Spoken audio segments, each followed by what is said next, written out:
ऐसे कम मौके हैं इतिहास में जो किसी प्रधानमंत्री को मिले हों। 1971 में इंदिरा गांधी जी को यह मौका मिला। आज हिंदुस्तान के पास सिर्फ 1.06 लाख स्क्वायर किलोमीटर है। लगभग 1/3 कश्मीर आज पाकिस्तान के कब्जे में है। हर धर्म, हर जाति, अमीर गरीब सब लोग आज इस आतंकवाद के खिलाफ खड़े हुए हैं।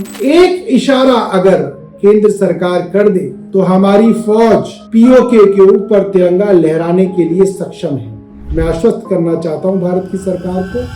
नमस्कार दोस्तों, कुछ दिनों पहले भारत पे बहुत बड़ा आतंकवादी हमला हुआ।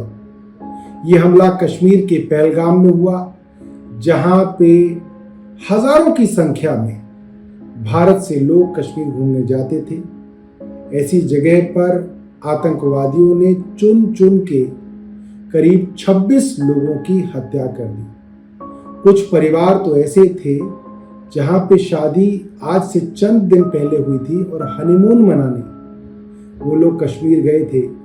आप कल्पना कर सकते हैं उस परिवार के दुख की, जहां पे बेटे की शादी अभी 5 दिन पहले हुई हो और नवविवाहित बेटा और बहू कश्मीर गए हों और वहां पर आतंकवादियों ने बेटे की हत्या कर दी। और ये लोग हिंदुस्तान के अलग अलग इलाकों के लोग थे।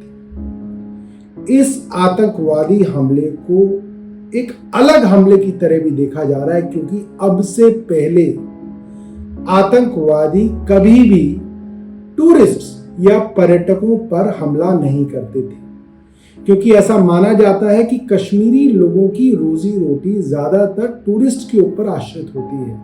कितना टूरिज्म होगा, कितने पर्यटक आएंगे, उसी से उनके पूरे साल की जो उनका रोजगार है वो उस पर आश्रित होता है। इसीलिए हमेशा से कहा जाता था कि अगर आप टूरिस्ट हैं तो आपको डरने की जरूरत नहीं है, आतंकवादी भी टूरिस्ट के ऊपर हमला नहीं करेंगे। मगर इस बार जिस तरीके से टूरिस्ट के ऊपर हमला किया गया, पूरा कश्मीर और पूरा का पूरा हिंदुस्तान इस बात को लेके आक्रोशित है। आप देख सकते हैं दिल्ली से लेकर कन्याकुमारी तक, आसाम से लेकर गुजरात तक, भारत के हर कोने में, क्या हिंदू, क्या मुस्लिम, क्या सिख, क्या ईसाई, क्या बौद्ध, क्या जैन, हर धर्म, हर जाति, अमीर गरीब सब लोग आज इस आतंकवाद के खिलाफ खड़े हुए हैं। लोग अपने अपनी गली में, मोहल्ले में, मार्केट में कैंडल मार्च निकाल रहे हैं और सरकार को कह रहे हैं कि आतंकवाद के खिलाफ आप लड़िए, पूरा देश आज आपके साथ खड़ा है। ऐसे कम मौके हैं इतिहास में जो किसी प्रधानमंत्री को मिले हों। 1971 में इंदिरा गांधी जी को यह मौका मिला। 1999 में यह मौका कारगिल युद्ध के समय में माननीय अटल बिहारी वाजपेयी जी को मिला और आज इतिहास ने यह मौका 2025 में देश के प्रधानमंत्री नरेंद्र मोदी जी को दिया है।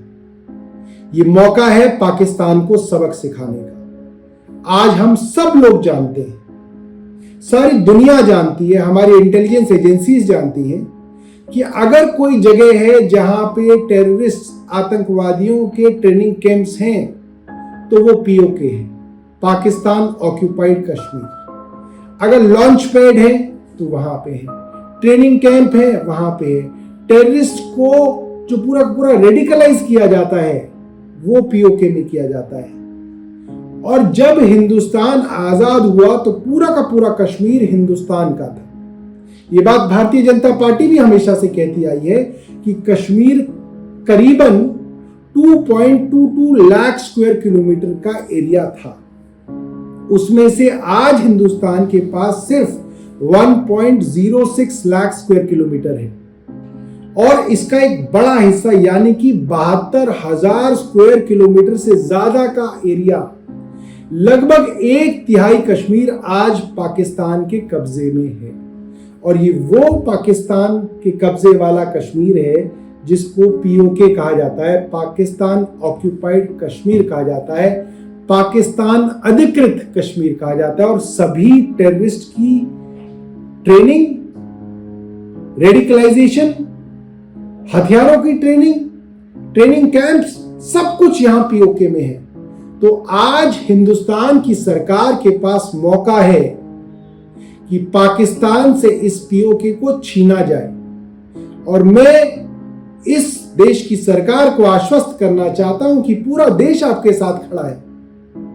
आज देश को अपनी सेना और अपने सैनिकों के पराक्रम पर पूरा भरोसा है कि एक इशारा अगर केंद्र सरकार कर दे तो हमारी फौज पीओके के ऊपर तिरंगा लहराने के लिए सक्षम है।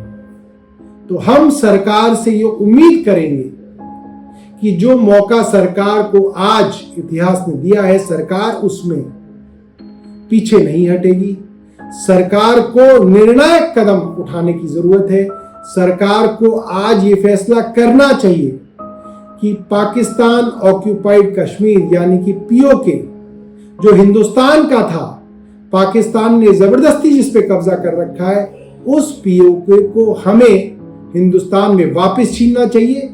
और जब तक हम पीओके नहीं छीनेंगे तब तक उग्रवाद का, आतंकवाद का खात्मा नहीं होगा। आतंकवादी, आप 10 आतंकवादी मार दीजिए वो 100 लोगों को फिर ट्रेन कर देंगे। आप 100 को मार दीजिए तो फिर से ट्रेनिंग, क्योंकि ट्रेनिंग कैंप्स लगातार पीओके में चलते रहेंगे। इसीलिए हम चाहते हैं कि ये पूरे के पूरे पीओके के इलाके को हिंदुस्तान अपने कब्जे में ले। और पूरा देश, मैं आश्वस्त करना चाहता हूं भारत की सरकार को, पूरा देश, सभी राजनीतिक दल, सभी धार्मिक लोग, अलग अलग धर्म को मानने वाले लोग आपके साथ खड़े हैं। आप सेना को इशारा कीजिए, सेना पीओके लाने के लिए तैयार है। धन्यवाद। जय हिंद।